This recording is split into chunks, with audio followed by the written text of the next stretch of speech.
Hello and welcome. Welcome to the next video of chapter mensuration. In the last video, at the end of the video, we had seen the formula for area of a segment, right? So in the next practice set, which is practice set 7.4, all the sums are based on that one particular formula. Okay, so you're going to solve 2 or 3 sums, and the remaining sums you're going to solve by yourself. Okay, so beginning with the first sum. So let me draw a division first. Okay. Yes. So the sum reads A is the center of the circle. So यहाँ पे जो circle है इसका A center है. Angle ABC is 45 degree. Angle ABC is 45 degrees and AC is 7√2. So ये है 7√2 and this is also 7√2. Okay, both of them are radius, right? So radius is okay. Actually, let me not write this yet. Question में सिर्फ AC के बारे में लिखा है, तो हम लोग अभी सिर्फ AC के बारे में यहाँ पे पुट करेंगे. But AP will also be 7√2 because they are both of them are area of the same circle.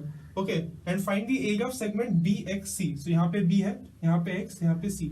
So इस segment का area find out करना है. Okay, so let me do some rough calculations first, some back calculation in the rough column. Okay, so area of segment का formula क्या है? A is equal to R square then pi theta upon 360 minus sin theta divided by 2. This is the formula for area of a segment. तो अभी इसमें से क्या क्या information है हमारे पास? We have radius, right? Radius हम लोग को पता है 7√2 है.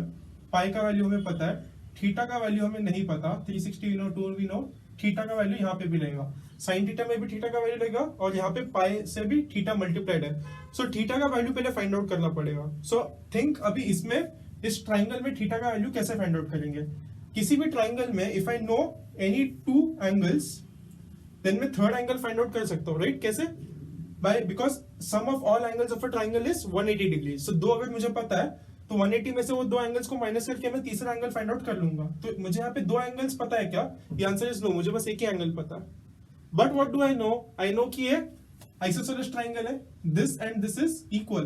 Why? Because radius of same circle. So isosceles triangle है और आइसोसेलेस ट्राइंगल में जो इक्वल साइड्स होते हैं उसके ऑपोजिट जो एंगल होता है वो इक्वल होता है.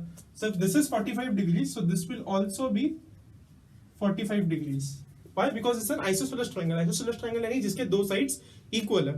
सो अभी मुझे 2 एंगल्स मिल गए तो मैं तीसरा एंगल फाइंड आउट कर लूंगा. तीसरा एंगल फाइंड आउट कर लिया तो मुझे थीटा पता चल जाएगा. थीटा पता चल गया तो मैं फॉर्मूला यूज करके area of the segment find out कर सकता हूं. So this was the background thinking needed for this particular sum. Okay, so ये सब तुम लोग रफ कॉलम या फिर रफ पेज में कर सकते हो अपने एग्जाम में. So now we can actually start solving the problem. We know how to solve the problem now. So पहले हम लोग को वो ट्राइंगल कंसीडर करना पड़ेगा, right? Before all this let me write given, to find वगैरह वगैरह. सो गिवन क्या है? given in circle with center O. क्या क्या है यहाँ पे? Angle ABC is equal to 45 degree दिया है और AC इक्वल टू 7√2 सेंटीमीटर दिया. ओके, सो ये दो चीजें हम लोग को दे दी है. एंड टू फाइंड में पूछा है area of segment BXC is equal to question mark. So ये हमें पूछा. Okay, now let us start the solution.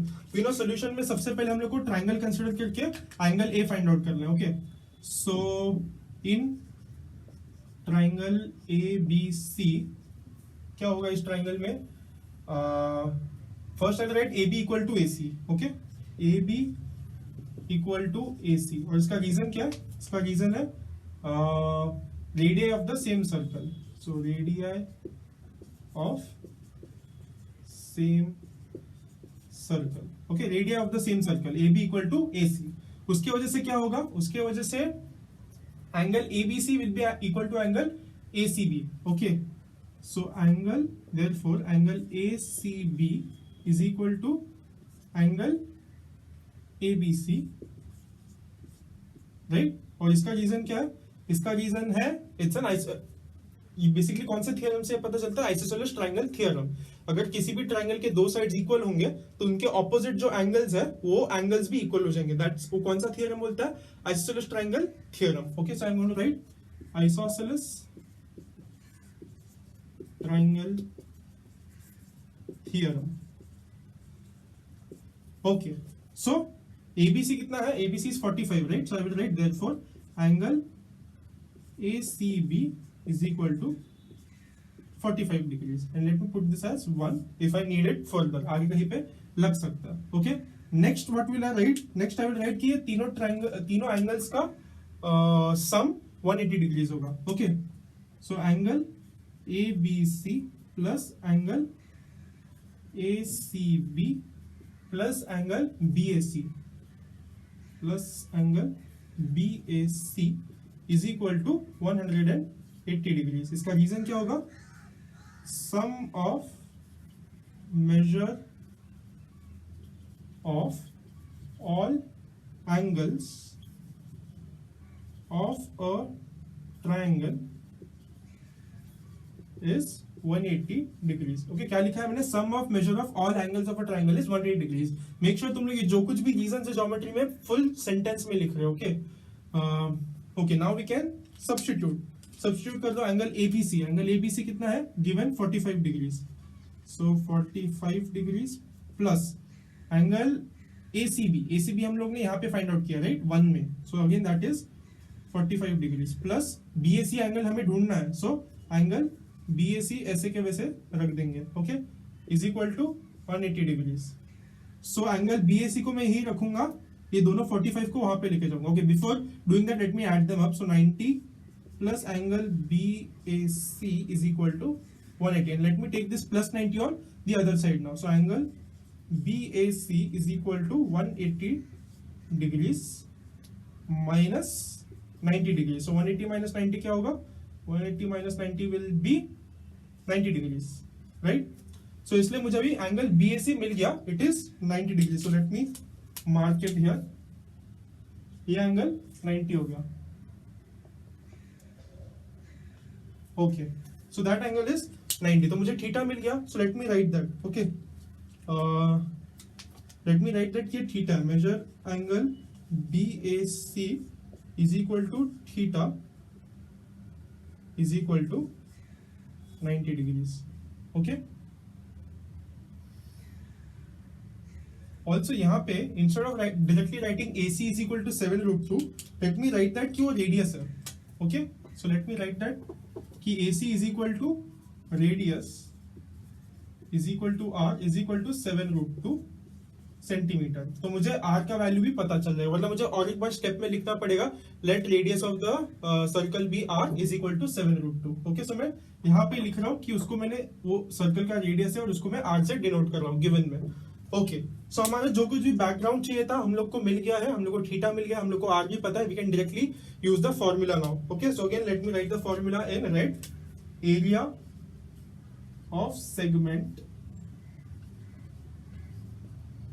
BXC is equal to R square, right? Is equal to R square in bracket pi theta upon 360 minus sin theta upon 2 bracket closed। अभी इसमें बस substitute करना है। Okay, सो R square, R क्या हमारा 7√2, सो 7√2 the whole square multiplied by pi को let me take it as 3.14 into theta हम लोग को 90 मिला है into 90 divided by 360 minus sin 90। so sin के अलग अलग थीटा वैल्यूज पे क्या क्या आंसर आता है वो हम लोग ने लास्ट वीडियो में देखा था, right? sin 0 degree is 0, sin 30 degree is half, sin 45 degree is 1/√2, sin 60 degree is √3/2, sin 90 is 1। तो साइन 90 यहाँ पे मैं 1 लिखूंगा एंड डिवाइड बाय 2 वैसे का वैसा। सो अभी यहाँ पे 7√2 द स्क्वायर है, यानी 7 into 7 और √2 into √2। सो √2 into √2 क्या हो जाएगा? √2 स्क्वायर, राइट? और स्क्वायर रूट एक दूसरे का ऑपोजिट है। So in right √2 the whole square, square और स्क्वायर रूट हट के सिर्फ 2 बच जाएगा। Okay, because square and square roots are opposites of each other. तो यहाँ पे मुझे 7 स्क्वायर मिलेगा। 7 स्क्वायर क्या होता है? 49 इंटू 2, रूट 2 का स्क्वायर 2। नेक्स्ट यहाँ पे कुछ कैंसिलेशन होंगे, आई कैन सी यहाँ पे 0 0 कट हो जाएगा, फिर 9 1 जा 9, 9 4 जा 36, राइट। सो अभी यहाँ पे नीचे डिनोमिनेटर में 4 आ गया, राइट, नीचे डिनोमिनेटर में 4 आ गया, तो मुझे इसका भी डिनोमिनेटर 4 करना पड़ेगा ताकि मैं यहाँ पे कैलकुलेशंस कर सकूं, right. So what will I do, I will multiply divide by 2। Why is this allowed? अपने मन से मैं मल्टीप्लाई डिवाइड बाय 2 कर सकता हूँ क्या? The answer is yes, because 2 divide by 2 क्या होगा? 2 डिवाइड बाय 2 विल बी 1, 1 से मल्टीप्लाई करके आंसर चेंज होता है? द आंसर इज नो, इसलिए this is allowed, okay. So I am multiplying and dividing by 2 on the second term, okay. Now let us see what are we getting. ऊपर 3.14 बच जाएगा, divide by 4 आ जाएगा यहाँ पे नीचे, माइनस ऊपर 1 into 1, sorry 1 into 2 will be 2, नीचे 2 into 2 will be 4, okay. So this is what I have got, 49 into 2 98 हो जाएगा, सो 98 इंटू 3.14 माइनस 2, 3.14 माइनस 2 क्या होगा? 1.14, 1.14 divide by 4, okay. Now let us try to cancel further, और cancel करने की कोशिश करते हैं। ये 2 से डिवाइड हो सकता है, सो 2 4 जा 8, 1 कैरी फॉरवर्ड, 2 9 जा 18, और यहाँ पे 2 2 जा 4। अगेन ये और ये कैंसल हो सकते हैं, सो लेट मी ट्राई दैट। 2 1 जा 2, एंड यहाँ पे 2 5 जा 10, यहाँ पे पॉइंट के बाद मैंने ले रहा हूँ, राइट, ये पॉइंट है यहाँ पे, तो यहाँ पे 0 पॉइंट आ जाएगा, सो 0.5, सो 5 2 जा 10, 11 है यहाँ पे, सो 1 कैरी फॉरवर्ड, तो 14 आएगा, 2 7 जा, so 0.57 into 49 should give you the correct answer, okay. So let me do that calculation as well in the corner. So I have 49 into, so let me just do 49 into 54, okay. So 49 into 57, okay. So 7 9 will be 63, 7 4 is 28, 29 30, 31 32, 33 34. Let me just check this. Yes, 49 क्या है? 7 square into 7, 7 cube हो जाएगा, तो 343 आना चाहिए। Next एक x डालूंगा, 5 9 जा 45, 5 4 जा 20 प्लस 4 24। सो यहाँ पे 3 वैसे के वैसे नीचे आ जाएगा, 4 plus 5 will be 9, 3 plus 4 will be 7, and यहाँ पे 2। सो मुझे मिल गया 2793, बट यहाँ पे पॉइंट के बाद 2 नंबर्स थे, राइट। सो यहाँ पे भी पॉइंट के बाद 2 नंबर्स होने चाहिए, तो यहाँ पे 27.93 आ जाएगा, okay. So my answer will be 27.93। What will be the unit? This is area, right. Area हमेशा स्क्वायर में होता है, और रेडियस हम लोग ने सेंटीमीटर में डाला था, so this will be centimetre square. Question statement form में दिया, so you will write the answer also in the statement form, okay. So find the area of the segment BXC, area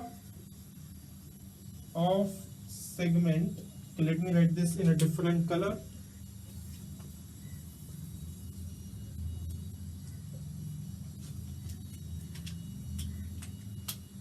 Area of segment BXC is 27.93 centimeter square, and box it up using pencil, okay. So this is your question number 1. So बाकी सारे problems में ये काफी common है। तुम लोग को area find out करना है, एरिया के लिए फॉर्मूला लगाना है, इसमें पाइप थीटा पता होना चाहिए और रेडियस पता होना चाहिए, और वो पता होगा तो तुम लोग इजीली फाइंड आउट कर सकते हो। और अगर समझो रेडियस या फिर थीटा दोनों में से कुछ भी एक तुम लोग को नहीं मिला होगा, क्वेश्चन में नहीं दिया होगा, तो तुम लोग कुछ ना कुछ बैकग्राउंड कैलकुलेशंस करके उनमें से दोनों चीज को या फिर एक चीज को ढूंढना पड़ेगा, ओके। एंड ऑलवेज रिमेंबर, अगर तुम लोग को स्टेप्स नहीं समझ में आ जाए, ऑलवेज डू बैक कैलकुलेशन। देखो क्या पूछा है, जो पूछा है उसका फॉर्मूला लगा दो, फॉर्मूला में कौन से वेरिएबल्स लेंगे वो देखो, वो वेरिएबल्स गिवन है तो इट्स अ वेरी इजी सम। अगर वो वेरिएबल्स गिवन नहीं है तो क्या गिवन है देखो, और उस जो गिवन है उसमें से तुम लोग को पहले वो वेरिएबल्स फाइंड आउट करने पड़ेंगे। वो वेरिएबल्स फाइंड आउट करने के बाद उस फॉर्मूला में डाल ले, फॉर्मूला में डाल के आंसर आ जाएगा, okay. So always have this habit of doing back calculation. So that is a question number 1 of practice set 7.4। Okay, now let us try solving the fourth sum. Okay, fourth sum is a little different because इसमें तुम लोग को area of segment नहीं पूछा. यहाँ पे वो लोग ने area of segment दे दिया and they are asking you the radius of the segment. So it's a little different, nothing very different. Same formula use करना है, but calculations थोड़ा सा अलग होगा. Okay, so let me read out the question. O is the center of the circle. Okay, so यहाँ पे circle है, O is the center. PQ is a chord, so this is PQ, right? PQ is a chord. Why? Because it is connecting two points on the circumference of the circle. So that's why it's a chord. Angle POQ is equal to 90. So ये POQ जो है वो है 90 degrees. Area of the shaded region is 114 centimeters square. So this is 114 centimeters square. Let me check that value once more. Yes, 114 centimeters square. And then they have asked you to find the radius of the circle. So तुम लोग को जो shaded portion दिया है वो shaded portion का shape क्या है? It's a segment. तो तुम लोग को सेगमेंट का एरिया का फॉर्मूला अप्लाई करना है. सो उसमें सब कुछ होगा, बस रेडियस का वैल्यू नहीं होगा. बाकी सारे वेरिएबल्स का वैल्यू तुम्हारे पास है. सो तुम लोग उस इक्वेशन को सॉल्व करके बस रेडियस का वैल्यू फाइंड आउट करना है. Okay, so let us quickly start solving this sum. Okay, let me not draw the division yet. So first I'll write given. So given में मुझे पहले लिखा है in a circle with center O. In a circle with center O. क्या क्या दिया इसके बारे में? Central angle दिया, right? POQ is a central angle. So central angle is equal to theta is equal to angle POQ is equal to 90 degrees. Okay, so central angle हमारा 90 degrees है. Area of the shaded portion. So area of the shaded portion क्या है? Area of segment. So area of segment. segment का नाम क्या है? PRQ. So segment का नाम है PRQ is equal to कितना दिया? 114 centimeter square. Okay, so बस ये दो चीज दिया है. And what have they asked us to find? They asked us to find radius of the circle. So to find radius is equal to R is equal to question mark. Okay, now let us start with our solution. So solution में we're directly going to start with the formula of area of a segment, right? So let me write the formula in a different color. So I'll write area of segment PRQ is equal to, इसका formula लिखना है. So r square then pi theta divide by 360 minus sine theta divide by 2 bracket complete. Okay, so this is my formula for area of a segment. So now I'll start substituting. So area of segment already मुझे पता है, it is 114. So 114. Radius ढूंढना है तो उसको मैं radius को वैसे के वैसे रखूंगा. नेक्स्ट पाई थीटा, पाई को again I'll take 3.14 into theta. Theta is 90. So 90 divided by 360 minus sin 90. Sin 90 again is 1 and divide by 2 वैसे के वैसे. Again start कैंसिलिंग जो कैंसिल हो रहा है. ओके, सो यहाँ पे 0 will get cancelled. 9 1s are 9 4s are. Again I think 2 से कैंसिल हो जाएगा ऊपर और नीचे. सो 2 2s are 4 and 2 1s are 2. 1 carry forward. यहाँ पे पॉइंट है तो मैंने ऊपर भी पॉइंट डाल दिया है. 2 5s are 10. 1 carry forward. 7s are 14. So 1.57. Okay, so ऊपर मुझे 1.57 divide by 2. So let me continue writing this on the right hand side. So मैं same step यहाँ पे लिखने वाला हूँ. I have 114 is equal to यहाँ पे r square into 1.57 divided by 2 minus 1 upon 2. Okay, सो यहाँ पे दोनों का डिनोमिनेटर सेम है तो मैं न्यूमरेटर्स को सब्ट्रैक्ट कर सकता हूँ, right? So 114 is equal to radius square.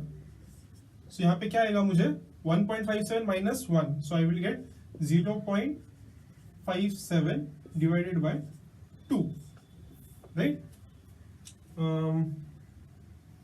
Okay, so now what I have to do, I'll keep radius here and take all the remaining terms on the left hand side. So यहाँ पे already 114 था, यहाँ पे multiply by 2 आ जाएगा, and यहाँ पे 0.75 जो ऊपर multiplied था वो यहाँ पे नीचे आ जाएगा. So यहाँ पे 0.57 is equal to radius square. अभी यहाँ पे I need to be smart, okay? यहाँ पे square है और मुझे r स्क्वायर का वैल्यू फाइंड आउट नहीं करना है, मुझे r का वैल्यू फाइंड आउट करना है. So I will take square root on both sides, right? So मुझे square root on both sides लेना है. Okay, let me do that first. Okay, taking square root on both sides, taking square root on both sides. Okay, so what will I get? I will get यहाँ पे are square को मैं LHS में लिख रहा हूँ. Okay, r square और square root of r square cancel हो जाएगा. So I will be left with r. So यहाँ पे मुझे आर मिल जाएगा और यहाँ पे पूरा का पूरा चीज स्क्वायर रूट के अंदर 114 इंटू 2 डिवाइडेड बाय 0.57. ओके, अभी ये तुम लोग बहुत सारे वेज से सॉल्व कर सकते हो. Okay, one very direct way is तुम लोग 114 को 2 से मल्टीप्लाई कर दो, फिर बाद में 0.57 से डिवाइड कर दो और फिर जो कुछ भी नंबर आएगा उसका स्क्वायर रूट फाइंड आउट कर दो. But that's a very long process and उसमें कैलकुलेशंस बहुत ज्यादा लेंगे. उससे अच्छा क्या है, use that trick. Square root के अंदर जो कुछ भी 2 बार आता है मल्टीप्लाई होता है वो बाहर आके एक बार मल्टीप्लाई होगा. For example, if you have से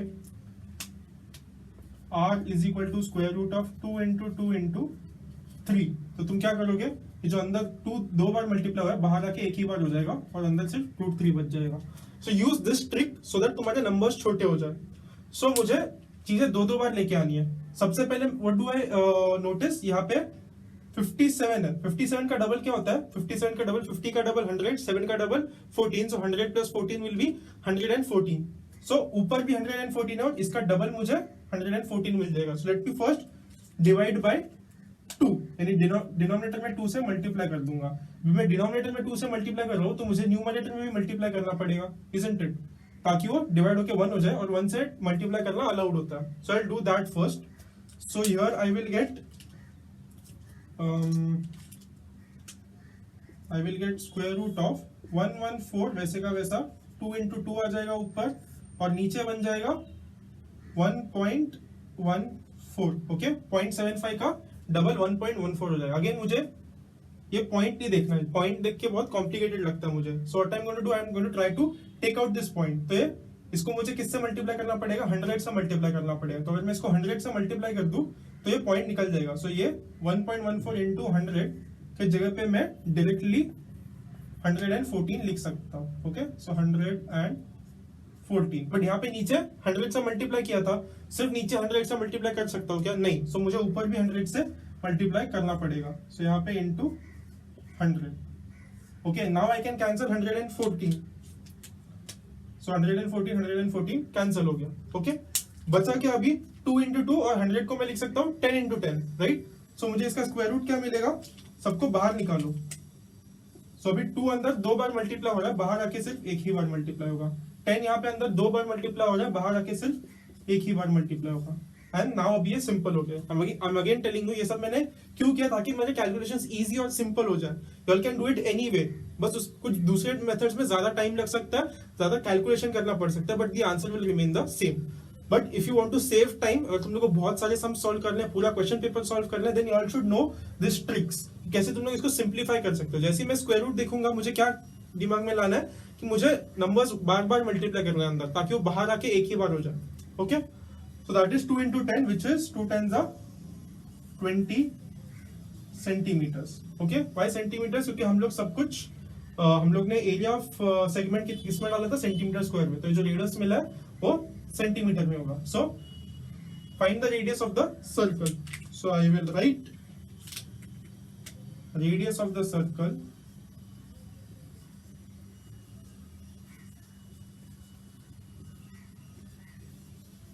is 20 centimeters. Okay, and again I will box it up with pencil. So that's your answer for question number 4। इसमें क्या लगता है, सेम फॉर्मूला यूज किया हम लोग ने, ये वाला सेम फॉर्मूला यूज किया। यहाँ पे बस एरिया फाइंड आउट नहीं करना था, एरिया की जगह पे रेडियस फाइंड आउट करना था। रेडियस के लिए हम लोग को स्क्वायर रूट लेना पड़ता है दोनों साइड्स। तो स्क्वायर रूट कैसे सॉल्व करना है, सिंप्लीफाई करना है कम स्टेप्स में कम टाइम में, that you all should have a practice of. Okay, so that's your question number 4 of practice set 7.4। Okay, so that's it for this video in exercise practice set 7.4। मैंने बस 2 sum solve किए। I'll just give you a small hint about last sum, which is fifth sum. Okay, so fifth sum में तुम लोग को minor segment भी find out करने बोला और major segment भी find out करने बोला है। So minor segment कैसे find out करते हैं, you all know, right? I will use this formula to find the minor segment. So once you get minor segment, major segment कैसे find out करोगे, पूरा circle का जो एरिया है वो फाइंड आउट कर लो और पूरे सर्कल के एरिया में से माइनर सेगमेंट का एरिया माइनस कर दो, then you will get area of major segment. Okay, let me draw this also and explain. if this is your circle and ये तुम लोग का नीचे वाला माइनर सेगमेंट होगा, right? So once you find minor segment, फिर तुम लोग रेडियस ऑफ द सर्कल पता है, राइट? तुम लोग को फिफ्थ क्वेश्चन में from radius find the area of the circle, और एरिया ऑफ द सर्कल में से माइनर सेगमेंट को माइनस कर दो, you will get area of major segment. So that's how you solve the last sum also. Again very similar, बस ये last में extra step ऐसा है, उसमें क्या यूज होने वाला है, area of minor segment plus area of major segment is equal to area of circle. बस ये इक्वेशन यूज करके और जो फाइनल छोटा स्टेप है वो भी तुम लोग को आ जाएगा। So that's it for this practice and that's it for this chapter. I'll quickly revise what all we did in the chapter. Okay, firstly हम लोग ने क्या देखा था, we had seen exercise practice at 7.1 जहाँ पे all the previous formulas were again used, right? कौन से formulas, कोन के formulas, cylinder के formulas, sphere के formulas, hemisphere के formulas, etc etc. तो इन सब के areas, curved surface areas, total surface areas, volume, ये सब तुम लोग को by heart होना चाहिए। एंड प्रैक्टिस सेट 7.1 में किस टाइप के क्वेश्चंस है, एक सॉलिड शेप है उसको मेल्ट करके कोई दूसरा शेप बना रहा है, तो कितने सारे शेप्स बनेंगे, तो तुम लोग को इसका वॉल्यूम फाइंड करना है, इसका वॉल्यूम फाइंड करना है, दोनों को डिवाइड कर देना और तुम लोग को पता चला कि कितने ऐसे ऑब्जेक्ट्स बनेंगे। ओके, फिर दूसरा टाइप का था कि एक नया शेप बनाते 2-3 शेप्स को कंबाइन करके, तो एक सिलेंडर के ऊपर एक कोन रख दिया, या फिर एक सिलेंडर है, सिलेंडर के लेफ्ट साइड में हेमिस्फीयर रख दिया, राइट साइड में एक कोन रख दिया, तो एक अलग टॉय बन गया। सो ऐसे अलग अलग ज्योमेट्रिकल शेप्स को ऐड करके वो लोग नए शेप्स बनाएंगे और उस शेप्स के बारे में कुछ ना कुछ पूछेंगे। फिर कभी कभी पूछेंगे कॉस्ट क्या है, तो रोलर तुम लोग रोल कर रहे हो किसी एरिया पे, फिर तुम लोग अभी रोलर किस शेप का होगा, सिलेंडर शेप का होगा, तो तुम लोग उसका कर्व्ड सरफेस एरिया ले लोगे। फिर बाद में एक बार रोल करोगे तो कितना एरिया कवर करता है ये तुम लोग को कर्व्ड सरफेस एरिया से पता चलेगा। फिर हमने कितनी बार रेवोल्यूशंस होते हैं, कितनी बार वो रोल होला है, उससे मल्टीप्लाई करोगे कर्व्ड सरफेस एरिया को, तुम लोग को पता चलेगा कितना एरिया कवर हुआ है। और फिर पर एक मीटर स्क्वायर या फिर 1 सेंटीमीटर स्क्वायर एरिया का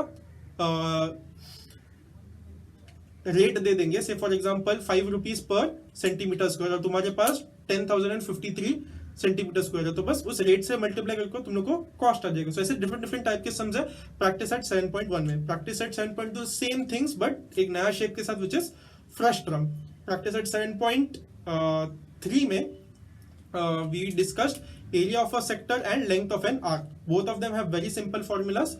Theta by 360 multiplied by area of sector के लिए multiply by pi r square, length of an arc के लिए multiply by 2 pi r. Okay, so these are the two formulas. और last में एक formula था जो relation between the two बता रहा था. So area of a sector is equal to length of the arc multiplied by radius divided by 2. So ये तीन ही formulas है for practice at 7.3 and practice at 7.4 we had seen area of a segment, और area of a segment का बस again एक ही formula है which is this.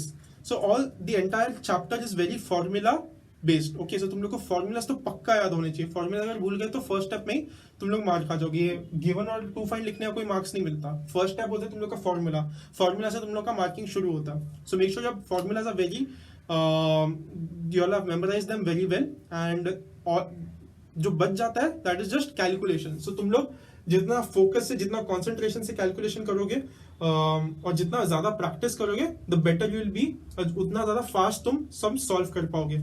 Also you have to be very focused while you're solving the sums. तुम लोगों ने देखा होगा लास्ट प्रैक्टिस सेट में I had made a mistake. यहाँ पे एक सिली मिस्टेक हो गई थी। That is because फोकस नहीं है, कंसंट्रेशन नहीं है। अगर तुम लोग का थोड़ा भी फोकस चला गया और एक जगह पे भी तुम लोग का कोई भी एक नंबर गलत हो गया, then that's the end of it. तुम लोग को अगर एकदम स्टार्टिंग में गलत कर दिया तुमने कहीं कैलकुलेशन, तो पूरे के आगे के सारे मार्क्स चले जाएंगे। So make sure you are solving with full concentration and focus. And if you do this by heart the formulas very well and calculations का अच्छा practice कर लोगे, this chapter is very easy and very scoring also. So make sure you are practicing this particular chapter very well for the exam. Okay, so that's it for this chapter, and see you guys in the next chapter of geometry. Bye, peace.